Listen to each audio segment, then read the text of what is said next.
안녕하세요. 저는 모든 게 남들보다 빠른 사람입니다. 같은 고등학교를 다녔던 남편과 서로 첫사랑이었고, 그때부터 쭉 연애를 시작해서 20대 중반에 저희는 결혼을 했어요. 그리고 너무 예쁜 첫째 딸과 둘째 아들을 얻었습니다. 저희가 육아에 전념하고 있을 때쯤이야. 주변 지인들은 슬슬 결혼을 하기 시작했고, 저희가 조금 빠르긴 했구나 싶었어요. 그치만 사고쳐서 결혼한 것도 아니고, 갖추고 결혼했던 거라 문제될 건 없었습니다. 딱 여기까지 빨랐더라면 참 좋았을 거예요. 젊은 동갑내기 부부였고 외향적인 성격이라 애기들이랑 몸으로 뛰어노는 것도 잘해줬었고 참 많이도 놀러 다니고 그러면서 저희 가족은 너무 행복했습니다. 그래서 늘 저희를 보며 애기 유치원 엄마들이 그러셨죠. 역시 한 살이라도 젊을 때 애를 낳아야 한다고 부럽다면서 미끄럼틀 2번만 태워줘도 허리고 어깨고 안 아픈 곳이 없다고 그렇게 말씀을 하시곤 했습니다. 전 또 유독 성격이 열정적이고 뭔가 만들고 나누고 활동적이고 이런 걸 다 좋아하라는 편이라서 애기들 간식 만들면서 넉넉히 만들어서 유치원 엄마들한테도 나눠주고 남편 회사 사람들 것도 만들곤 했죠. 그렇다 보니 주변에 사회 친구들이라고 하죠. 사회 친구들, 동네 친구들이 많이 생겼고 깊은 속내를 터놓을 수 있는 언니 동생 친구들이 생겨서 좋았습니다. 아무렴 같은 동네니까 육퇴를 하고 남편들에게 애기들을 맡기고 집 앞에서 술 한잔 딱 하면서 수다를 떨면 그게 행복이죠. 그냥 일찍 결혼한 거 후회 안 하냐는 질문 이거 참 수도 없이 들었는데 0.1초 망설임도 없이 저희 부부는 후회가 없었습니다. 결혼이 그만큼 저희에게는 너무 좋았고 결혼이 주는 그 행복과 안정감이 말로 다 표현할 수 없었거든요. 그런데 30대가 되었을 때 슬슬 체력이 많이 떨어지는 게 느껴졌습니다. 사실 저희 부부는 셋째 욕심이 있어서 계획직이 있었거든요. 근데 그러기엔 제가 이때 몸이 너무 안 좋았고 매일 감기인 건지 기침도 미친 듯이 하고 가슴 통증도 심해서 아무래도 검진을 싹 전체적으로 받아보자고 했죠. 대수롭지 않게 했던 그 검진에서 전 폐암 판정을 받았고 하루빨리 큰 병원으로 가라는 얘기를 들었습니다. 처음 얘기를 듣고는 그냥 멍했던 것 같아요. 눈물도 안 나고 이 얘기 듣고 속을 섰나? 챙겨주신 서류들 다 챙기고 집에 와서 애기들 하원 시간이 얼마 안 남아서 챙겨줄 간식 만들고 저녁 만들었습니다. 그 사이에 남편에게 전화가 왔어요. 여보, 병원 갔다 온 거지? 연락이 없어서 걱정돼서 해봤어. 뭐 문제 있다고 그런 거야? 아니야. 애기들 하원 시간이 촉박해서 급하게 간식 만들고 저녁 준비하고 있었어. 걱정 마. 아, 그래? 아유, 놀래라. 알겠어. 퇴근하고 바로 갈게. 뭐 사갈 거 있어? 올 때 아이스크림 사다 줘. 여보, 내가 좋아하는 맛들로만 애기들 거 말고 내 걸로만. 어?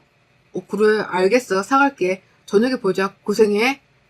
그렇게 하원을 30분쯤 앞두고 여유가 생겨서 소파에 앉아서 엄마 TV 채널만 계속 돌리는데 갑자기 눈물이 흐르더라고요.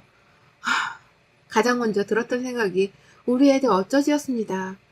아직 너무 어린 우리 애들은 대체 어쩌지 싶어서 막 눈물이 쏟아지고 남편이 듣고 너무 아파하고 속상해할 걸 생각하니까 그게 마음이 너무 아파서 차마 입이 떨어지지 않았어요. 참 하늘도 무심하시지. 홀로 30분간 눈물 콧물 다 쏟고 아무렇지 않은 척 세수도 하고 거울을 보며 웃는 연습을 하고 급히 피부 화장을 해서 울지 않은 것처럼 하고 애기들 하원 마중을 나갔습니다. 애기들과는 연애 때처럼 시간을 보냈지만 평소보다 일찍 재웠어요. 그리고 남편을 기다렸고 남편과 맛있게 저녁을 먹고 얘기를 했죠. 여보, 나 할 말 있는데 너무 놀라지 말고 그 병원에서 검진했잖아. 근데 결과를 보니까 폐암이라고 하네. 수술은 가능할 것 같은데 정확한 건 대학병원 가봐야 한다고 해서 내일 바로 예약하려고.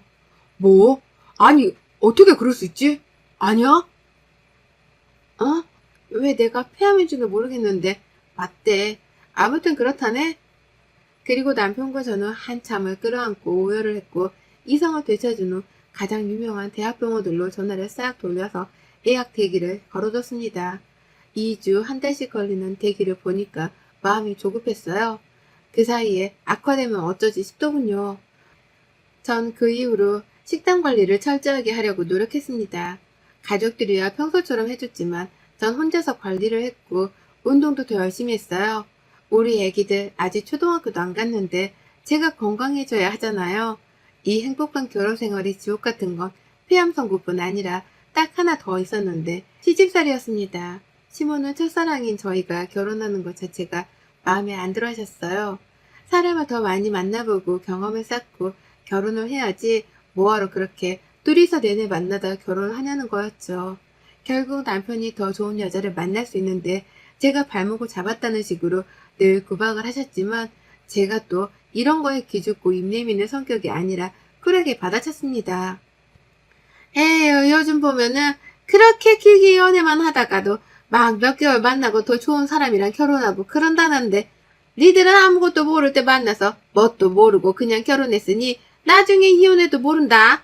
나는 가만 보면 미나, 네가 우리 형석이 팔목을 아주 제대로 잡은 거야. 그치 너? 그런가? 어머님, 그런 것 같기도 해요. 저 애들 아빠 없으면 못 살거든요. 그러니 어째요. 발목 꽉 잡아서 제 옆에 둬야죠. 그쵸? 그리고 세상에 뭐 다양한 케이스가 있는 거 아니겠어요? 저희처럼 오래 만나다 결혼하는 사람들도 있고 몇 개월 만나다 결혼하는 사람들도 있고 다 다른 거겠죠. 난 그게 싫다고. 니들은 서로 다른 사람도 안 만나본 거잖냐. 어? 막말로 형석이 얘가 미나 너보다 더 좋은 조건인 여자랑 결혼할 수 있는 거를 너한테 팔목 딱 잡혀서 결혼한 건데 내가 기분이 좋겠냐? 어머님 생각이 그러시면 저희 친정에서도 그렇게 생각하시려나? 다음에 한번 여쭤봐야겠어요. 저희는 양가에서 그렇게 생각하실 줄은 몰랐어서 조금 놀랍네요, 어머님. 약간 늘 이런 식으로 받아쳤습니다. 그럼 시모는 약이 아주 바짝 올라서 저를 막 노려보셨고 저는 늘 웃었어요. 저희 남편은 이런 저를 보고 대단하다고 했죠. 본인은 그런 방법을 몰라서 늘 시모랑 싸우면서 살았다면서 말입니다. 이렇게 저를 못마땅해 하시는 시모였는데 제가 아프다는 얘기를 듣고는 그래도 걱정을 먼저 해주실 거라고 생각했어요. 다른 것도 아니고 암이니까요. 그런데 시모의 반응은 너무 충격적이었습니다. 미나 너 폐암이란 게 사실이야, 어? 아, 네, 어머님. 더 자세한 건 대학병원 가서 들어봐야 해요. 아이고, 내가 이럴 줄 알았어. 내가 너 마음에 안 든다고 했지? 끝내 결국엔 내 아들 팔목을 일당으로 잡네. 죽을 거면 곱게 죽지. 얘는 둘이나 낳아놓고 너 혼자 편하게 죽는다는 거야, 지금.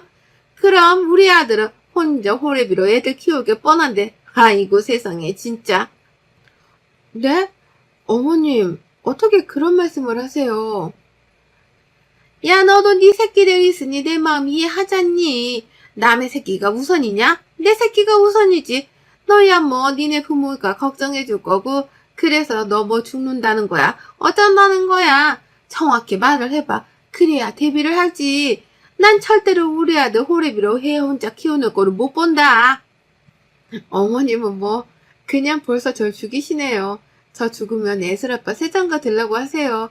그리고 제가 죽든 살든 뭐가 중요하겠어요. 이미 죽이셨는데.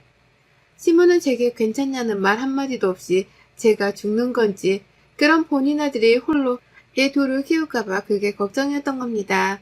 아무리 정말 사람이 너무 나쁘다고 해도 기본적으로 괜찮냐는 말을 하는 건 너무 예의잖아요. 그런데 어떻게 저럴 수 있는 건지 너무 충격이었습니다. 그 뒤로 저는 저를 위해서 시모의 연락은 받지 않았어요. 시모와 연락을 하면 제가 제정신으로 못 살 것 같더라고요. 남편에게도 똑같이 말을 해줬고 이런 이유로 시모와 당분간 연락하고 싶지 않다고 말을 했더니 이해를 했죠. 전 그렇게 병원에 가서 진단을 제대로 받았고 폐암 2기 선고를 받았습니다. 수술을 해야 했고 아픈 걸 알아서 그런 건지 점점 통증도 느껴지고 몸이 힘들었어요. 애들은 아직 어리고 엄마 껌딱지들이라서 늘 엄마 엄마 하며 찾았지만 예전처럼 제가 애들과 뛰놀지를 못하니 애들은 많이 보채고 울었습니다. 결국 친정엄마가 저희 집에 오셔서 애들이 같이 봐주셨고 밥하는 거 이런 것들을 도와주셨어요. 전 이상하게 잠이 그렇게 쏟아져 잠을 많이 잤습니다. 남편은 또 남편대로 일하고 와서 정말 피곤할 텐데 집안일도 돕고 저희 엄마 말동무도 되어주고 노력을 참 많이 했죠. 그렇게 수술을 할 때는 남편이 절대 간병인을 쓰기 싫다고 말을 했고 저도 그건 원치 않았습니다. 회사에 양해를 구하고 한 달간 무급으로 휴가를 쓰게 되었고 저를 배려해 1인실에서 지냈어요. 수술 후 내내 남편이 곁을 지켜준 덕분에 저는 너무 든든했지만 시모 입장은 달랐습니다. 모르는 번호로 전화가 왔길래 전화를 받았는데 시모였어요. 아이씨고 내 전화만 콜라 안 받겠다 이거지 너. 네 수술하는 게 뭐가 대수라고 한 달씩이나 우리 아들이 휴가를 내는 건데 대체 남의 아들 학기 망치려고 작정을 했냐? 간병인을 쓰든 니네 엄마한테 와 있으라고 할 것이지 뭐하는 짓이야 대체? 그리고 어디서 버르장머리 없이 CM이 전화를 씹기를. 어머님이야말로 지금 이게 뭐 하시는 거세요? 수술한 사람한테 모르는 번호로까지 전화해서 이러고 싶으세요? 참 대단하시네요. 진짜 죄송한데 저 어머니 목소리만 들어도 이제는 혈압 올라요. 그니까 제발 연락 좀 하지 말아주세요. 죽다 살아서 그런가 전 이제 제가 제일 우선이거든요. A고 뭐고 다 필요 없어요. 제가 우선이니까 이런 연락하지 마세요 저한테. 지가 하는 게 뭐가 있다고는 집구석에서 지 엄마한테 청소고 애들이고 다 시키고 지는 아주 공주처럼 있으면서 힘든 척은 다 하고 있네. 어? 수발도 지금 내 아들이 다 들어주고 넌 하는 게 뭐가 있는데? 끊을게요. 연락하지 마세요. 시모는 진짜 모르는 번호로까지 전화해서 제게 욕을 퍼부었죠. 옆에서 듣던 남편이 전화를 빼앗아 본인이 말하라고 했으나 그럼 일이 더 커질 것 같아서 제가 싫다고 했고 참 해도 너무하다 싶었습니다. 안 그래도 아파서 힘겨운데 눈물이 막 미친 듯이 흐르더군요.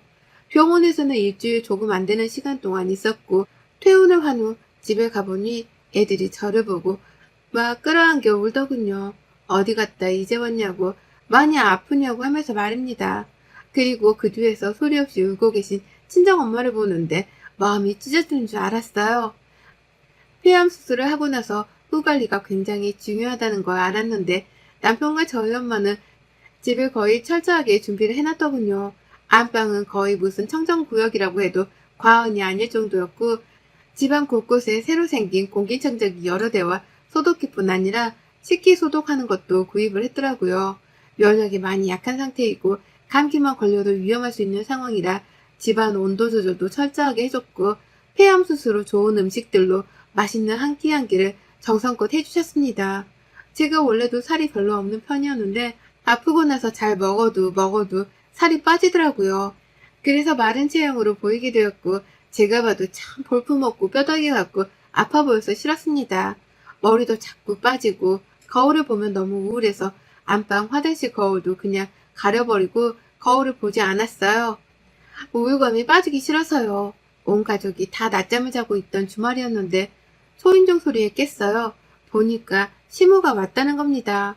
저희 부부는 순간 긴장을 했고 시모가 절 괴롭히는 걸 모르는 저희 엄마는 대접할 게 없는데 큰일 났다고 어쩌냐고 막 그러셨죠.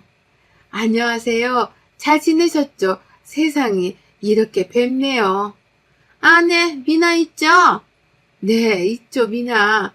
미나랑 할 말 좀 있어서요. 어머님, 방으로 들어오시겠어요? 아니, 다 같이 있는 곳에서 얘기할 거다. 다 듣고 판단하는 게 좋겠어. 무슨 일이라도 있으세요? 미나가 지금 몸이 힘들어서 이렇게 있는 게 별로 안 좋거든요. 예, 사부인 말씀 참 잘하셨네요. 본인 딸 귀하듯 저도 제 아들 너무 귀합니다. 근데 며느리 하는 꼬라지를 보며 참다 폭발해서 왔네요.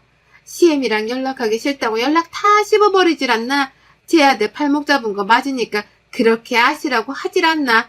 버르장머리고 뭐고 예의고 다 필요 없고 죽다 살아서 본인이 제일 우선이라고 하질 않나? 이렇게 퍼붓고는 연락도 안 받아요. 제가 며칠을 내내 앓고 또 앓다가 찾아왔네요. 제 아들이 사부인한테 그랬으면 어떠시겠어요? 엄마, 지금 이건 아니지. 그만하시고 나중에 얘기해. 대충 들어도 우리 미나가 왜 그랬는지 알겠네요. 더 말할 것도 없고 뭔데 감히 아픈 내 딸한테 시집살이를 시키세요? 요즘 세상이 어떤 세상인데 제가 우리 김서방한테 잘하고 예쁘니까 참는 거지. 안 그랬음 우리 딸 손잡고 끌고 갔어요. 지금 그쪽이랑 상대도 안 하고 아세요? 사람이 아무리 화가 나도 상황 파악이란 걸 해야지. 죽다 살아난 며느리한테 괜찮냐는 말은커녕 본인 화풀이를 하러 온 걸 보니 인성 알아줄만 하네요. 더 소란스럽게 하지 마시고 나가세요. 화풀이 하고 싶으시면 저기 오락실에 있는 펀치 기계에 돈 넣고 하시던가. 뭐라고요?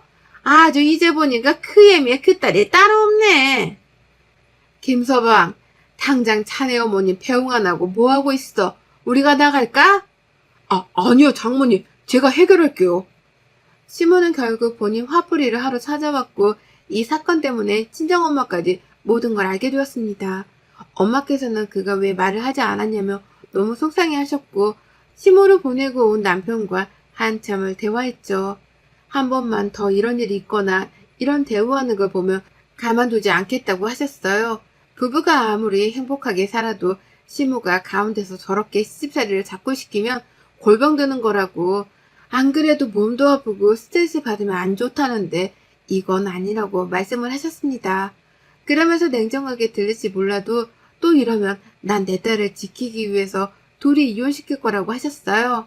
그러니 제 남편에게 이혼하기 싫으면 똑바로 처신하고 잘 막으라고 했죠. 저희 엄마께서 강수를 두신 겁니다. 그런데 이러나 저러나 전 그냥 너무 힘들고 약 기운에 너무 졸려서 그냥 자버렸어요. 그렇게 시간이 흘러 엄마께서도 이제 내려가셔야 해서 보내드렸고 남편 휴가도 일주일 정도 남았죠. 그간 엄마가 계시면서 솔직히 저희 부부가 너무 편하게 지냈는데 막상 일주일간 남편이 혼자 이것저것 하려고 하니 힘들었나 봐요. 점점 짜증이 많아지고 예민해지는 게 보였죠. 그런데 그 모든 게 원래는 제가 늘 매일매일 하던 일인데 말입니다. 아유, 지친다, 지쳐. 뭐가? 치우면 뭐해? 또 어지르고. 치워도 끝이 없잖아. 그뿐이야? 애들 보는 것도 보통 일이 아니잖아. 이걸 지금 혼자서 하려니까 힘들지. 아, 그치. 고생 많아. 당신 고마워. 근데 내가 알아보니까 수술하고 애들도 보고 살림도 하고 그런다는데 당신은 유독 힘들어하는 것 같다? 뭐라고? 그 말은 무슨 내가 꾀병이라도 부린다는 거야? 아니, 솔직히 그렇잖아. 수술한 지가 지금 거의 3주가 지났는데도 병원에서도 수술 잘 된 편이라고 했고 문제 없다고 했는데 맨날 잠만 자고 힘들어하고 언제까지 내가 뒤치다꺼리 하고 있어. 이제 일도 다녀야 하는데. 야, 김영서, 너무한 거 아니야? 내가 진짜 이 말은 안 하려고 했는데 당신이 힘들어 죽겠다고 말하는 그 모든 일을 난 매일 했어. 살림에 육아에 매일매일 했다고. 난이도가 겨우 당신은 지금 이 정도야. 난 오로 매일 했고 근데 뭐? 너무 힘들어? 못 해먹겠어? 웃기지 마. 그게 그렇게 힘들어서 아픈 와이프를 꾀병한 자로 몰고 가니 좋니? 그냥 회사나 나가. 내가 알아서 할 테니까. 아니, 그런 뜻이 아니잖아. 뭘 아니야. 늘 말했지? 사람은 마무리가 중요하다고. 당신은 99% 잘해놓고 꼭 마지막 1%가 늘 부족하더라. 남편은 불만이라며 제게 말을 했고 회사를 다니고 나서는 어쩌다 한번 하던 야근을 거의 매일같이 하더라고요. 딱 봐도 야근한다는 핑계로 어디서 놀다 오는 거겠죠. 그 시간 동안 전 힘든 몸을 이끌고 애들을 받고 식은땀에 등이 다 젖을 정도로 힘겨워도 이를 악물고 웃으며 애들을 봤어요. 이를 깨물다 입술 깨물어 피가 날 정도로 버텼습니다. 그런데 문득 생각해보니 곧 추석인 거예요. 정말 가기는 싫었는데 분명 오라고 할 게 뻔했고 한숨만 나왔습니다. 아니나 다를까 시모는 제게 먼저 전화를 해왔어요. 나다. 이번 추석에 설마 아프다는 핑계로 안 올 건 아니지? 내가 싹 알아봤는데 수술한 지 그 정도 지난 거면 멀쩡한 거래. 그니까 와서 제사 준비하고 가족들한테는 부정 탈까봐 암 걸린 거 말 안 했으니까 좀 사람답게 꾸미고 와라. 살도 좀 찌우고 뼈다귀처럼 그렇게 피실피실하게 없어 보이게 오지 말고. 알겠어? 어머님, 저 지금 제가 숨기려고 해도 안 숨겨질 정도로 그냥 식은땀도 많이 나고 몸이 제 몸 같지가 않아요. 가서 실수하고 그럴 바에는 이번 추석만 좀 쉬는 게 좋을 것 같아요. 너 이럴 줄 알았지? 내가 그래서 전화한 거야. 입 다물고 와. 암 걸린 거 특별히 껴주는 걸 고마운 줄 알아야지. 암이 무슨 옮기는 병인가요? 그랬으면 좋겠네요. 이럴 줄 알았지만 결국 피할 수 없는 추석 명절이었습니다. 근데 애들까지 데리고 가는 건 진짜 못하겠어서 친정집에 애들을 두고 남편과 둘이 갔어요. 근데 몸이 천근만근인 상태에 너무 힘겨웠죠. 식은땀이 나다 결국 등이 다 젖고 이마에 땀이 흥건하니 다른 가족들은 어디 아프냐고, 어머 왜 그러냐고, 안색이 안 좋다고 막 그러니까 시모가 귓속말로 제게 똑바로 좀 하라고 웃으라고 하면서 제 어깨를 확 잡아 끌었는데 제가 힘이 없어서 그대로 넘어졌습니다.